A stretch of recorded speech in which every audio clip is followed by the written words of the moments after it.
नमस्कार विद्यार्थी मित्रांनो, स्वागत आहे आपल्या यूट्यूब चॅनलवर ज्याचं नाव BMS मराठी। तर आजच्या व्हिडिओमध्ये आपण शरीर उपक्रमणीय अध्याय पाहणार आहे। याचं वेटेज आपल्याला ब्लूप्रिंटनुसार 6 मार्कचं वेटेज दिले, म्हणजे याच्यावरती आपल्याला एक SCQ आणि MCQ पाहायला मिळू शकतो आपल्या पेपरमध्ये। आता जर SCQ वगैरे आला तर कशा प्रकारे येऊ शकतो ते बघूया। आता दिलं आपलं पहिलं शरीरचं काय दिलं व्याख्यामध्ये काय सांगितलंय की आता व्याख्या काय शरीर येते तत शरीर म्हणजे जो प्रत्येक क्षणाला झिजतो व नाश पावतो त्याला शरीर असे म्हणतात। आता काय नंतर सांगितलं शरीरामध्ये चय म्हणजे ॲनाबॉलिझम आणि अपचय म्हणजे कॅटाबॉलिझम हे क्रिया सतत चालू असतात।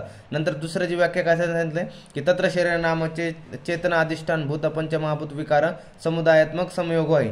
चरक शरीरस्थानमधला श्लोक आहे म्हणजे पंचमहाभूत व त्यांचे विकार त्यांच्या समुदायापासून तयार झालेले असेल जेथे चेतनेचे अधिष्ठान आहे असे त्याला शरीर म्हटले। तसं तिसरा श्लोक काय सांगितलं आपल्याला शरीराची व्याख्या की शुक्रशून्यत गर्भाशयात आत्मप्रकृती विकार समूर्छत गर्भ चेतने म्हणजे काय गर्भाशयात वाढत असणाऱ्या ज्याला हस्तपात पाय जीवा घ्राण करणं नितंब इत्यांगी अंग प्रत्यंग झाले आहे म्हणजे त्याला शरीर असं म्हटलं। म्हणजे शुक्र व शोणित यांच्यापासून जे काय होतं गर्भ जे तयार होतं त्यात आत्म्याचं काय असतं की स्थान असतं त्याला चेतने स्थान असतं त्याला आपण गर्भ अशा प्रकारे म्हटले। नंतर चौथी जी व्याख्या दिली की दोष धातू मल मूल ही शरीरम म्हणजे काय शुश्रूष शरीरस्थानमध्ये श्लोक आहे। बराच वेळेस MCQ येतं की आपल्याला दोष धातू मल मूल ही शरीरम याचं जे कोणत्या संहितेमध्ये हा श्लोक आहे आपल्याला ह्याचं विचारलं जातं की कोणत्या चरक शरीरस्थानमध्ये चरक सूत्रस्थान आणि शुश्रूष सूत्रस्थानमधले त्याचं हे कुठं रेफरन्स कुठला आहे शुश्रूष सूत्रस्थानमधला हा रेफरन्स आहे। म्हणजे यात काय सांगितलं 3 दोष सप्त धातू आणि 3 मल या सर्वांना मिळून काय शरीर म्हणतात। अशा प्रकारे जर आपल्या शरीरावर SCQ आला तर ह्या 4 डेफिनेशन लिहून आपल्या SCQ पूर्ण लिहायचं आहे। आता पुढे जर पाहायला गेलं तर शरीराचं आपल्याला पर्याय विचारले गेले होते मागच्या काही एक्झाममध्ये। आता पर्याय म्हणजे काय शरीराचे दिले देह काया वपू गात्र बोधी त्यानंतर काय म्हटलंय वर्ष्म त्यानंतर कलेवर अशा प्रकारे आपले पर्याय शब्द दिले हे आपल्याला बऱ्याच वेळेस MCQ सुद्धा विचारले जातात। आता शरीराचे काय व्याख्या दिली आपल्याला ते बघूया। शरीरम आदि कृत्यम कृतम तंत्र शरीर म्हणजे काय म्हटलं शरीराला आधारभूत ठरवून जे शास्त्र म्हणजे तयार केले आहे त्याला शरीर म्हणतात। मग शरीर म्हणजे काय आहे की शरीराला आधारभूत जे ठरवून जे काय तंत्र म्हणजे शास्त्र बनवलं आपलं जे शास्त्र आहे त्याला शरीर म्हटलं अशा प्रकारे। आता षडंगवत्वम हे महत्त्वाचं हे आपल्याला SCQ विचारलं जातं बराच वेळ।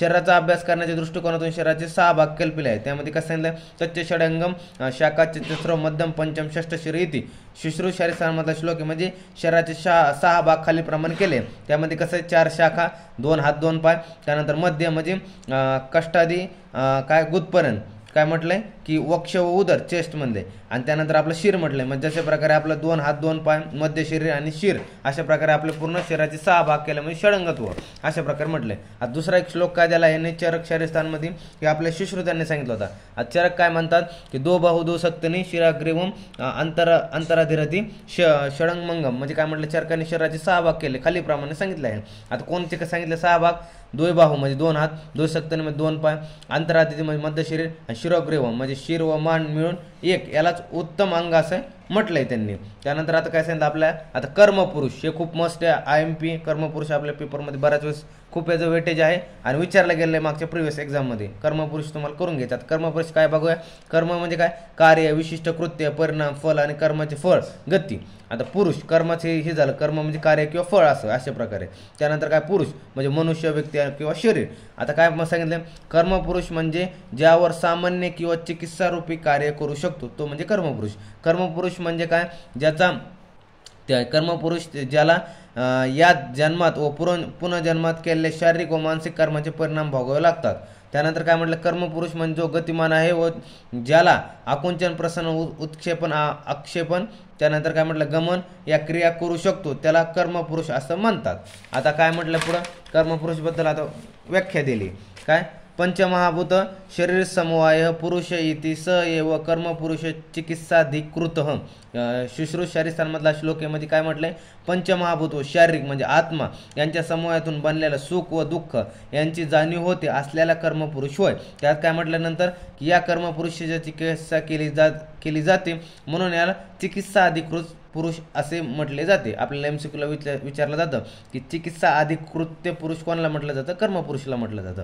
आता यावर चिकित्साक्रम करता येते म्हणून यालाच पुरुष म्हणतात। त्यानंतर क्रियाधारी व्याधीचे अधिष्ठान आहे।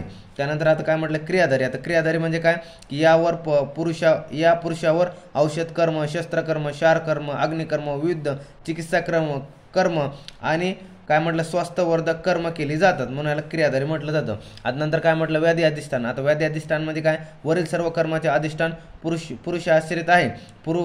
पुरुष व्याधी आणि स्वास्थ्याचे अधिष्ठान आहे. पुरुषच जे व्याधीचे आणि स्वास्थ्याचे अधिष्ठान आहे. यामध्ये पुरुष म्हणजे आपले शरीर, यामध्ये व्याधी आणि स्वास्थ्याचे अधिष्ठान आहे, अशा प्रकारे आपल्याला सांगितलंय. आता नंतर काय पडलं, कर्म पुरुषाचे गुण. आता गुणमध्ये काय झालंय, सुख दुःख, इच्छा द्वेष, प्रयत्न, प्राणापान, उन्मेष निमेष, बुद्धी मन विज्ञान, त्यानंतर संकल्प, हे कर्म पुरुषाचे गुण आहेत. तसेच शरीरात चेतना म्हणजे आत्माचे असेल तरच ते गुण दिसतात. म्हणजे शरीरात जर आत्मा असेल तरच सुख दुःखात जाणीव होणं, इच्छा द्वेष असणार आहे. किंवा शरीरामध्ये जर चेतनाच नसेल तर हे काही गुण दिसणार नाही, असे कर्मपुरुषाचे गुण आहेत. आता नंतर चेतना धातू नसल्यास हा मृत पुरुष ठरेल व त्यात हे गुण आढळणार नाही. अशा प्रकारे हा पूर्ण आपण चॅप्टर पाहिला आहे. यामध्ये मस्त आपल्याला एसिक्यू शरीर शारीर, त्यानंतर षडांगत्वम कर्मपुरुषवर यावरती विचारला जाऊ शकतो. अशा प्रकारे आपण पूर्ण हा चॅप्टर पाहिला आहे. धन्यवाद.